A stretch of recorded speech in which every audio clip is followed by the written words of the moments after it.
Commentary is a very broad concept, especially on the internet. It takes all forms and different offshoots come and go in the public sphere. At its core, it's the expression of opinion on any subject. When referring to commentary on YouTube, this could take the form of movie reviews, let's plays, parodies, or any number of things that convey criticism either directly or indirectly. However, most people associate it with the content that discusses other creators on the website, coined appropriately as the commentary community. In most cases, the subject of content like this pivots on controversy and drama that pops up from time to time from any popular personality with a fan base. It's human nature to be drawn to stories like these, but more often than not the coverage only escalates the controversy further and draws the ire of the media against the website as a whole. While sometimes coverage like this can have a positive impact on the community, YouTube has spent years attempting to ensure that the format dies out as to not spread bad press and risk losing advertisers. Your child could be watching this video, looks harmless, it's just some cartoon characters, and then this pops up. Remember, kids.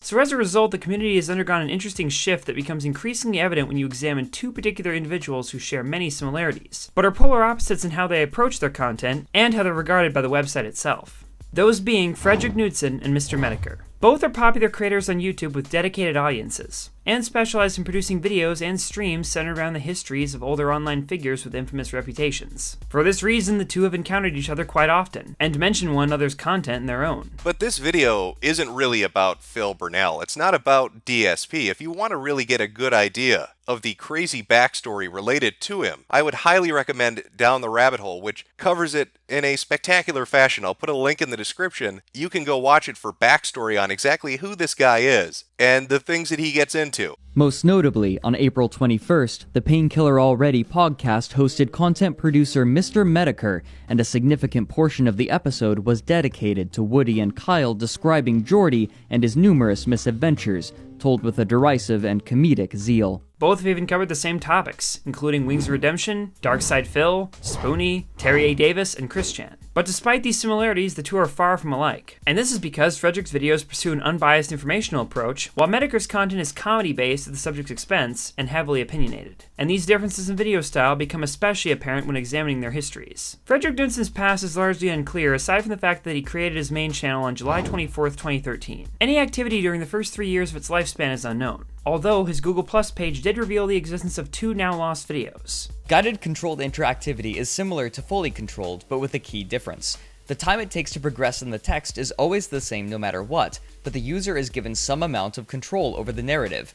Though this is a more specific kind of interactivity, it is worth noting for how different it really is. However, today, the earliest surviving glimpse into his past was a book he wrote known as The Distended Eye, which was given an Amazon listing on March 10th, 2016. 5 months later, on August 8th, he would post the first entry to a series known as Down the Rabbit Hole, which were in-depth documentaries focusing on a variety of topics, usually based around either internet oddities, polarizing YouTube figures, or historical events. For a brief time in late 2016, he would also produce a series known as The Grim Archives, which focused on dark characters and folktales. The archives are privy to many legends, some more obscure than others. But more importantly, it knows their origins. The doors are open. Welcome to the archives. And this was hosted on a secondary channel that lasted 2 episodes before being cancelled after not performing well, and both were moved to his main account. No, I did a little series called The Grim Archives where I was talking, I only got 2 episodes in, it just wasn't gaining traction.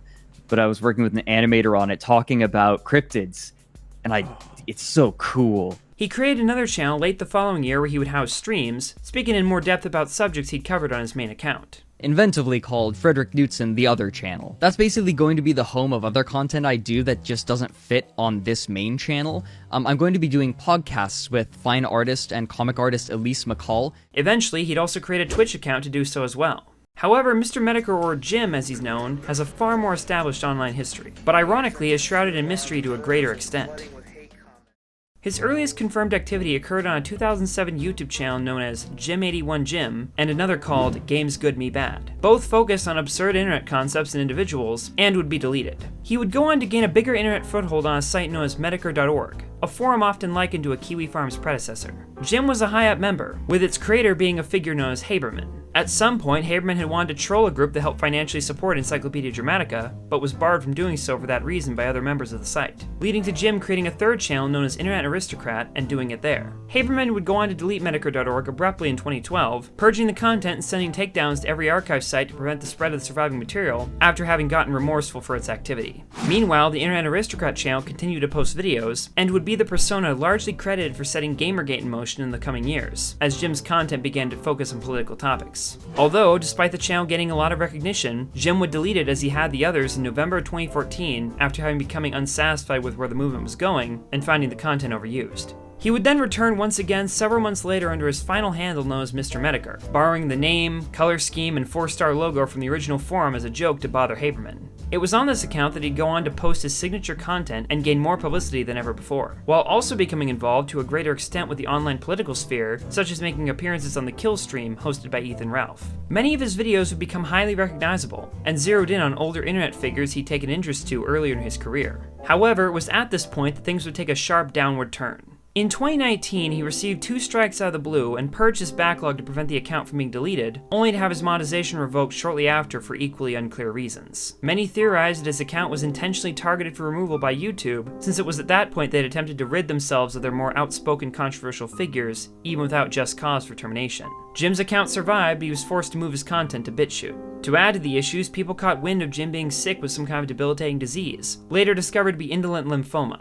a cancer of the immune system with a life expectancy after diagnosis to be 12 to 14 years. He sought treatment, but this limited his ability to produce content, so he switched to streaming at a rate which decreased greatly as time passed. This is where he sits today. Obviously, when comparing him to Fredrik with both their histories in mind, the differences become apparent, and reflect opposite approaches to content. It's like the Metokur. I've never even watched the Metokur video at this point. Like, I know what it's going to be.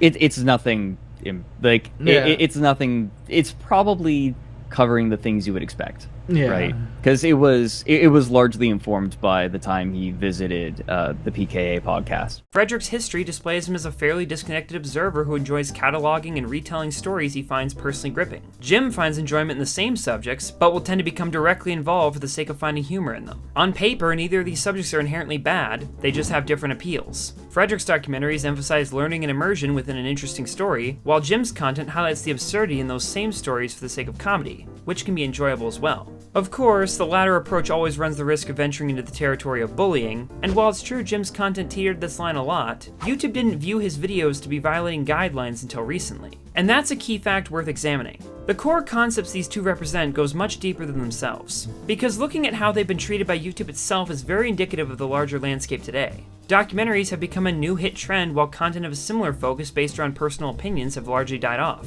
even by creators whose comments clearly don't tread the line of bullying. The main factor that separates the two is the concept of commentary. Essentially, talking about a subject without personal opinion involved removes it from that category entirely. As you can expect, these changes do tend to trickle down into the content on the platform and into the creators and how they run their businesses. Creators at this point have realized that it's time to leave anything that might even remotely offend an audience or a platform at the door if they have any hope of being a trusted partner and continuing to pay their bills in the future. Crackdowns on the YouTube guidelines and demonetization have become so severe, it scared creators into altering their content so heavily that most have opted out of giving an opinion at all. But given how many creators have already become popular by discussing controversial topics, the natural course of action was to switch to documentaries. In a way, this is the best of both worlds, and tends to satiate the viewers while remaining well within the rules. YouTube is more than willing to extend heavy promotion to this type of content, even when discussing the same controversies that would otherwise result in a strike for commentators. There's even a specific portion of the site's cyberbullying and harassment guidelines that gives documentaries an exemption from being held to this rule for the sake of education. It seems the site doesn't mind attention being brought to even the most controversial topics as long as the speaker takes an unbiased perspective. The only issue is YouTube will always change. Because at the end of the day, most every alteration made to the site's guidelines over the years has been to prevent the spread of controversy that may hurt its own image and cause advertisers to pull out from the platform and demand cheaper ad rates. This has been going on for years. They want to ensure ads aren't placed on videos that will cause outrage from the advertisers themselves, but by extension, they also want to ensure that certain creators in video genres don't get the publicity to build a negative association to YouTube as a brand, even if the rules are being followed. I'd argue this is what led to Metokur strikes, but if you want more clear-cut examples, just look at Leafy is Here or Monkey Jones. Sure, both may have had some content in violation of the rules, but both deletions were very clearly a deliberate attempt to get them off the site. Although YouTube's direct interference can also be seen with entire trends, like when they instituted a new new guideline against prank and challenge videos after their rise in popularity several years ago that sparked outrage from the media. Or when they removed the dislike button to prevent negative publicity from the user base being visible on their promotional material for advertisers, like YouTube Rewind. Speaking in terms of videos, if something popular or not has a chance of causing them bad press, they'll either change the rules to prevent the content from being made, or disregard the rules entirely and just delete the account of the person making it. What's to say this couldn't happen with documentaries as well? The JCS criminal psychology video on Nick Cruz definitely got a lot of coverage, and despite it following all the rules, I'm sure YouTube didn't take too kindly to seeing a video about a spree killer go viral to this extent. And it's not as though YouTube hasn't censored this genre of creators before. In 2018, Geno Samuel had 3 episodes of his Christian Comprehensive History series struck for the very same bullying and harassment guidelines his documentary content should have been exempt from. All hit within 1 day just after he'd gotten the exposure from the site when one of them reached number 3 on the UK trending tab. Again, deleted in the same vein as Metokur. And today, he's having to consistently re-upload episodes that get taken down. And that's what this is all about. YouTube once gave Metokur the same treatment as Fredrik, but in the past few years that slowly changed. This website will alter its rules or choose to ignore them for its own benefit. Because at the end of the day, controversies in the media aren't about the truth, they're about the headlines. The only similarity between Fredrik and Metokur is the focus of their content. And YouTube could decide that the risk of seeing a headline saying, "Nick Cruz video gets promoted by YouTube," isn't worth the money generated from these documentaries, and disallow them.